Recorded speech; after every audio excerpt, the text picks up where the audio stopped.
live lethu seliyanuka phu emademoni emadloti. Ngako nginemcimbi lomkhulu we-clean up campaign la khona ngifuna kuwasha le live ngilibhabhatise ngemlilo wemvubu, ngikhiphe onke lamademoni lagcwelela kubantu abawabita ngekuthi ngemadloti. Ngiyasicela ke sive ukuthi sibambe bonke labantu ababothokoza labane emadloti tinyanga noma likhukhuva lasenzaweni, nakangafuni nimkhunge ngeluketane nimhudule nimlethe la kimi.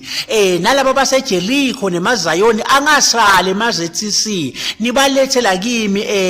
Ngabe nginemqimbi wekuvuthisa umlilo ngemvubu lapha eDanyini kumaguga enkomazi. Ngilapho la ngiyawubambela khona lo mcimbo, nite nabo ngiyayithemba ke mnimvubu ngitayigaqa kanye kumuntu. Kwesibili atawuphuma phoseke lamademoni emadloti, bantu basale baconze basethi njengelusi lekuvungula. Ngiyacela ke nibahudu noma ngumntana esikole sinithi uyahlupha unemadlo umletheni niphathe nje 500 wekubonga. Mina ndawungikhanza ngibamele nemvubu, ngiyawuqaqabula konke nje lokuthi idloti. Ngiyawuqaqabula live litawusala shaya ngumoya konke lokho demoni ngemadloti lokhu ndakukhipha. Noma ngabe likhukhuva lelidzala noma salukati wonke nje lobitwa ngekuthi unemadloti mletheni. Nalama bazalwane balamasondo ebabholofedi nabo nibalethe noma phephetha ngemvubu. Inkosi ibusise.